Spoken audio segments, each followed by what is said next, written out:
Now article 75, a very lengthy article and number of questions follow. Please be cautious. Now council of ministers గురించి, appointment గురించి, వాళ్ళ యొక్క function గురించి తెలుసుకున్నాం. ఇంకా other provisions as to ministers. ఇప్పుడు అంటే council of ministers other provisions ఇంకేమున్నాయి ప్రొవిజన్స్ అన్నీ, అవి ఆర్టికల్ 75లో ఉంటాయి. Other provisions as to ministers. The prime minister shall be appointed by the president. అది first provision. The prime minister shall be appointed by the president. That is first provision. The other minister shall be appointed by the president on the advice of the prime minister. Prime minister గారిని appoint చేసేది president గారే, మిగతా మినిస్టర్స్ని అందరినీ appoint చేసేది president గారే. కానీ all other ministers are appointed, shall be appointed by the president on the advice of the prime minister. Prime minister సలహా మేరకు అపాయింట్ చేస్తారు. Now 1A, the total number of ministers including the prime minister. Prime minister గారితో కలిపి council of ministers ఎంతమంది ఉండాలంటే shall not exceed 15% of the total number of members of the House of People. This provision clause was added by the 91st Amendment Act 2003. I request one of my friend who gave in a comment section A amendment ఏం చేసిందని, by reading them for the first time will not do any good for you. ఎందుకంటే we don't understand what is that amendment in the first instance. మనకి first ఇన్స్టాన్స్లో ఏది important amendment, ఏది normal amendment అనేది మనం we cannot find the difference. But when we go clause article by article, అక్కడ వచ్చే amendments మీరు గుర్తుపెట్టుకుంటూ ఉంటే, once you complete all the articles, once you complete reading the total constitution, అప్పుడు మీరు అమెండ్మెంట్స్ చూస్తే then you will find them easily understandable. అంటే అది మీరు మళ్ళీ ఒక రివ్యూ లాగా. That's why I'm telling you, follow one textbook and my videos. Without a textbook my videos అక్కడక్కడ we get them, we touch them all the amendments. కాబట్టి after completing whole articles అప్పుడు మీరు ఒక్కసారి amendments at a glance అని ఉంటుంది. ఆ పదమే, ఆ టేబుల్ మీద హెడ్డింగే అమెండ్మెంట్స్ ఎట్ ఎ గ్లాన్స్ అని ఉంటుంది. అప్పుడు మీరు give a glance to those amendments, you will remember them on your finger tips అనమాట. మీ ఫింగర్ టిప్స్ మీద ఉంటాయి అమెండ్మెంట్స్ అన్నీ కూడా. Once after going through all the amendments as per the articles, ఆ కాన్సెప్ట్ ఎక్కడొచ్చిందో. ఇప్పుడు 91st Amendment Act 2003 ద్వారా 15% of the total number of members of house exceed అవ్వకూడదు council of ministers including prime minister అని 91st Amendment Act 2003 అని చూసాం. Article 15(5)కి వెళ్ళారనుకోండి, 95th Amendment Act 2005 చూస్తాం. అట్లా కనెక్షన్ మీకు ఆటోమేటిక్గా దొరుకుతుంది. 91st Amendment Act 2003 ఇది ఇస్తే ఆర్టికల్ 15 Clause 5లో you find 95 constitution amendment act 2005. So అట్లాగా మీకు amendments you will come across all amendments. అట్లా ఇందాక మనం 44th Amendment Act చూసాం. ఇప్పుడు ఇందులోనే మళ్ళీ యాంటీ డిఫెక్షన్లా ఇలాంటివన్నీ ఉంటాయి. అవి 85th Amendment Act అంటాం. సో అట్లాగా మనం ఒక్కొక్క అమెండ్మెంట్ యాక్ట్ ఒక్కొక్కటి చూసుకుంటూ అలా ఒక్కొక్క చోట వెళ్తే at the end of the whole syllabus then you will give a glance to all the amendments, then they will be on your fingertips. ఇప్పుడు 9th Amendment Act అంటే మీరు చెప్పగలుగుతారు, ఆర్టికల్ 3లో వచ్చింది. అట్లా 1960 9th Amendment Act 1960 బెరుబరి యూనియన్. అట్లాగా ఒక్కొక్క amendment you will remember. So అదండి 91st Amendment Act 2003 ద్వారా ఈ ప్రొవిజన్ ఇంక్లూడ్ చేశారనమాట. 15% కన్నా దాటకూడదు. టోటల్ మెంబర్స్ ఎంతమంది ఉన్నారో హౌస్లో, హౌస్ ఆఫ్ ద పీపుల్లో 15% కన్నా దాటకూడదు council of ministers including prime minister. Including అలాంటివి అడుగుతారు ఒక్కొక్కసారి. ఈ స్టేట్మెంట్ అంతా ఇచ్చి ఇంక్లూడింగ్ ప్రైమ్ మినిస్టర్, స్టేట్మెంట్ అంతా ఇచ్చి ఎక్స్క్లూడింగ్ ప్రైమ్ మినిస్టర్ అంటారు. సో ఇంక్లూడింగ్ ప్రైమ్ మినిస్టర్ అంటే బై ఛాన్స్ అలాంటి చిన్న చిన్న క్వశ్చన్లు వస్తే అదృష్టం హ్యాపీయే పెట్టేసుకుంటాం. లెందీ క్వశ్చన్లు వచ్చినప్పుడు చదవడానికి టైం పడుతుంది కదా, ఆ చివరిలో ఇంక్లూడ్ అంతా సేమ్ పెడతాడు, పెద్ద స్టేట్మెంట్ పెడతాడు. ఇదంతా పెడతాడు స్టేట్మెంట్ అంతా ఇంక్లూడింగ్ ఎక్స్క్లూడింగ్ అంటాడు. Now 1B, A member of either house of parliament belonging to any political party. ఇది కూడా 1B కూడా 91st Amendment Act 2003 ద్వారా యాడ్ చేశారు. అలాగే 1A కూడా 1A was added and 1B was added by 91st Amendment Act 2003. అందుకనే 1A 1B, 1 capital A 1 capital B. A member of either house of parliament belonging to any political party who is disqualified on the ground of defection under para 2 of the 10th schedule shall also be disqualified to be appointed as a minister. ఎవరైతే ఒక member of parliament, whether it may be Lok Sabha or Rajya Sabha, belonging to any political party, if he is so disqualified under the ground of defection under paragraph 2 of 10th schedule, he shall also be disqualified to be appointed as a minister. So once disqualified from everything, he will be just out of the parliament, that's it. So ఇది కూడా 91st Amendment Act 2003లో add చేశారు అనమాట. Now very key words ఇక్కడ.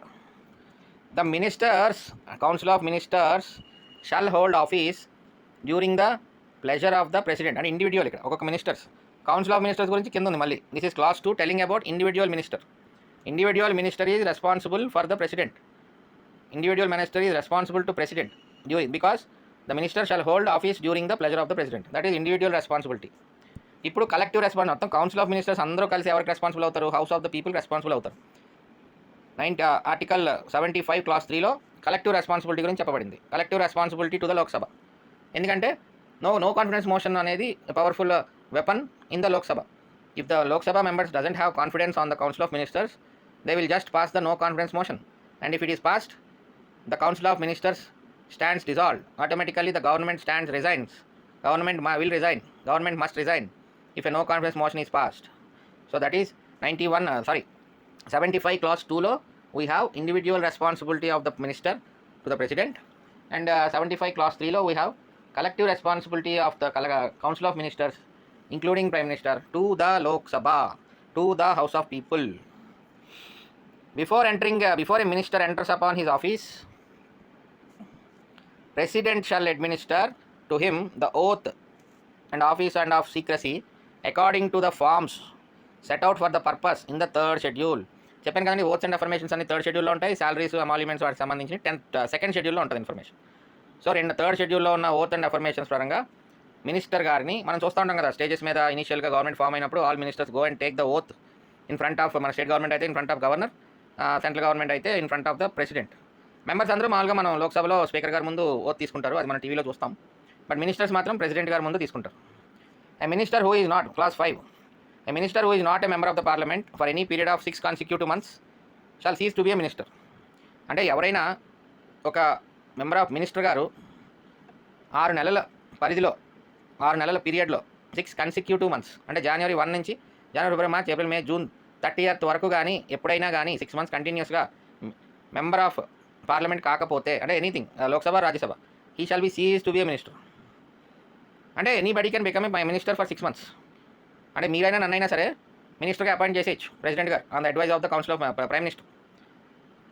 అందుకనే ఒకే ఒక్కటి cinema వచ్చిందనమాట, Arjun cinema, ఒకరోజు చీఫ్ మినిస్టర్. అలా అపాయింట్ చేయడానికి అవకాశం ఉంది.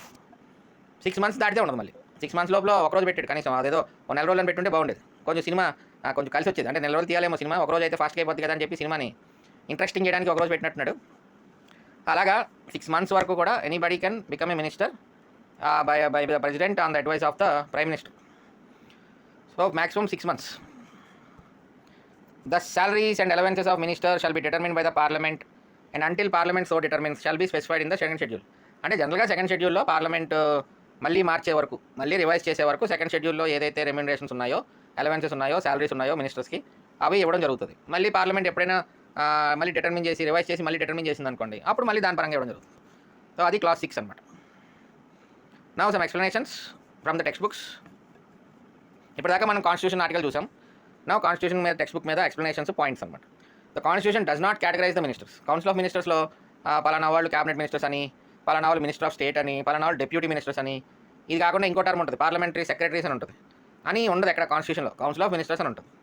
బట్ ఇన్ కన్వెన్షన్ అంటే వాడుకలో మనం రెగ్యులర్గా వాడే యూసేజ్లో council of ministers consist of 3 categories of ministers, namely cabinet ministers, minister of state, deputy minister.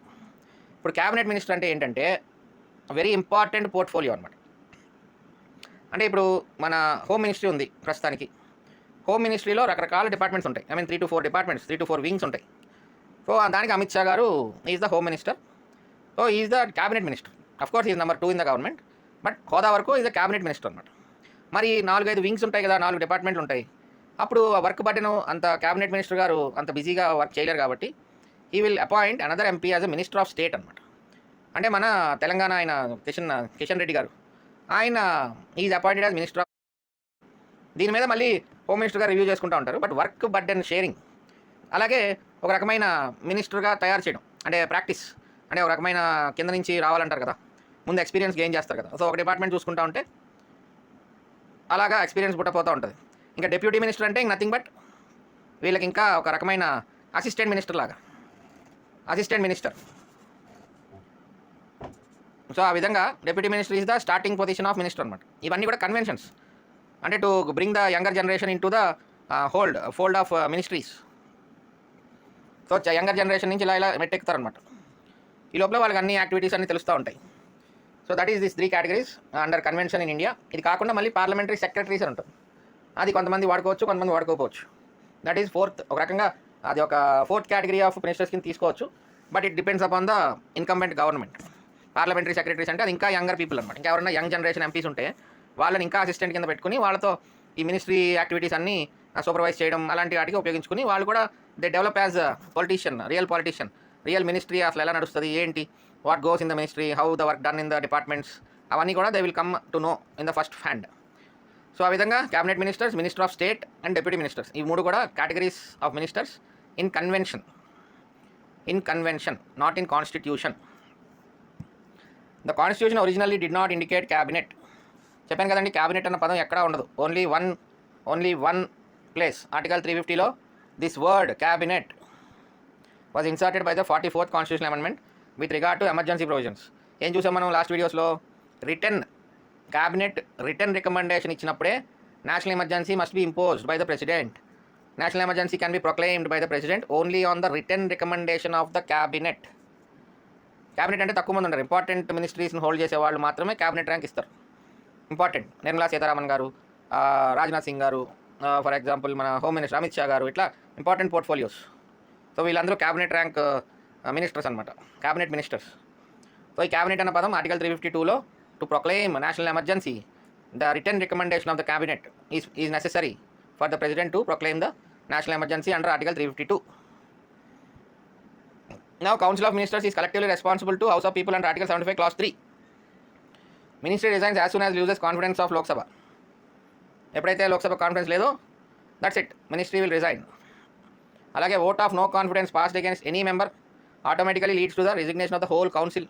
ఇది ఒకటి చూడండి, ఒక్క మెంబర్ మీద లేకపోయినా మొత్తం కౌన్సిల్ మీద లేకపోయినట్టే, దానికి ఏమీ స్పెషలే ఉండదు. ఇంకా ఇట్స్ ఓకే, అండర్స్టూడ్ అనమాట. ఇంకా మెజారిటీ ఓట్ చేస్తున్నారు ఒక మినిస్టర్ మీద అంటే అంత పరిస్థితి రాదు కదా. అంటే ఈ council of ministers, prime minister గారు ఒక మనిషి ఏమైనా తప్పు చేశాడు అనుకోండి, అతను అలా పట్టుకుని కూర్చోడు కదా. ఏది మొత్తం హౌస్ అంతా కలిసి నో కాన్ఫిడెన్స్ మోషన్ పెట్టేంత వరకు అక్కడ అంత సీన్ ఉండదు.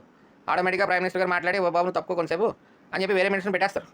But if it the real situation came, ఆ ఒక మినిస్టర్ మీద నో కాన్ఫిడెన్స్ మోషన్ తెచ్చారంటే ఆటోమేటిక్గా కౌన్సిల్ ఆఫ్ మినిస్టర్స్ మీద కూడా నో కాన్ఫిడెన్స్ మోషన్ ఉన్నట్టే. అందుకని ఒక మెంబర్ అయినా టోటల్ మెంబర్స్ అయినా ఆటోమేటిక్గా హోల్ కౌన్సిల్ మీద ఇష్టం ఉన్నట్టే హౌస్కి. So that is understood internally. The collective responsibility of the ministers is to the Lok Sabha even though some of the ministers May belong to Rajya Sabha. Rajya Sabha నుంచి కూడా మినిస్టర్స్ ఉండొచ్చు, బట్ ఓవరాల్గా కలెక్టివ్ రెస్పాన్సిబిలిటీ మటుకు లోక్సభకే ఉంటారు. ఎందుకంటే అక్కడే ఉంది కాబట్టి నో కాన్ఫిడెన్స్ మోషన్. రాజ్యసభలో లేదు, నో కాన్ఫిడెన్స్ మోషన్ పెట్టే అధికారం రాజ్యసభకి లేదు. సో అందుకని collective responsibility of ministers is to the Lok Sabha only. The principle of individual responsibility in article 75 Clause 2. It says that minister shall hold office during the pleasure of the president. President గారు appoint చేశారు కాబట్టి ఆయన pleasure, prime minister గారు అడ్వైస్తో పెట్టచ్చు, తీసేయచ్చు. So is individually responsible to president.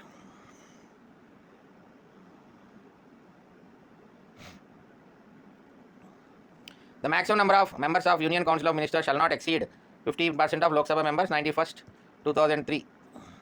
There is parliamentary system of government of India because ఇదే point, Council of Ministers is responsible to Lok Sabha 75 Clause 3. Ministers in the Union Cabinet appointed by President on the advice of the Prime Minister. Prime Minister of India is appointed, elected, MP elect అవుతారు, but Prime Minister గా appointed by the President. The Prime Minister of India at the time of his or her appointment need not necessarily be a member of one of the House of Parliament but must become member of one of the houses within 6 months. Yes, correct statement. Second statement ఏమి ఇచ్చాడు, need not necessarily be a member of one of the house within 6 months of the parliament but must become a member of the Lok Sabha within 6 months. పర్టికులర్గా లోక్ సభ కాదు, any house అవ్వచ్చు. must be a member of one of the houses of the parliament. must be a member of the one of the houses of the parliament. must be ఏం లేదండి, prime minister గారు must be ఏమి లేదు. ముందు join అవుతారు, మినిస్టర్గా appoint అయిపోతారు prime మినిస్టర్గా. 6 monthsలో ఈ must become a member of parliament. 6 monthsలో must be a member of Lok Sabha అనేది కూడా కాదు, మస్ట్ ఏమీ లేదు. Who allocates the portfolios to the union ministers? Prime minister allocates the portfolios to the union ministers. అంటే ఇది ఒక చిన్న ట్రికీ క్వశ్చన్. ప్రెసిడెంట్ గారు on the advice of prime minister will allocate portfolios. మనం అది 77లో క్లారిటీ వస్తుంది, ఆర్టికల్ 77. ఎందుకంటే మధ్యలో 76 అటార్నీ జనరల్ ఆఫ్ ఇండియా అని పెట్టారనమాట. చూద్దాం ఈ క్వశ్చన్ని. Question number 6. Which one of the following powers of the Prime Minister in relation to the Council of Ministers has been wrongly listed? He can dismiss any minister if he finds that the ministry is not cooperating with him. ఈయన చేయరు, నా has been wrongly listed అంటున్నాడు. ఈయన చెయ్యరు, president గారితో చెప్పి చేపిస్తారు, remove చేస్తారు. సో అందుకని రాంగ్లీ లిస్టెడ్ అంటే హీ క్యాన్ డిస్మిస్ అంటున్నారు కదా, he cannot dismiss. The members of the council of ministers are appointed by the president on the recommendation of the prime minister. Correct statement, 100%. He allocates portfolios among the ministers of the council of ministers. Okay, we get the statement. Correct. Prime minister allocates the portfolios. అంటే ఏది ఎవరికి ఇవ్వాలి అనేది prime minister గారు allocate చేస్తారని అర్థం. ఇప్పుడు నిర్మలా సీతారామన్ గారు ఫైనాన్స్ మినిస్టర్గా ఉండాలని, హోమ్ మినిస్టర్ గారు అమిత్ షా గారు హోమ్ మినిస్టర్గా ఉండాలని, రాజ్నాథ్ సింగ్ గారు డిఫెన్స్ మినిస్టర్గా ఉండాలని ప్రైమ్ మినిస్టర్ విల్.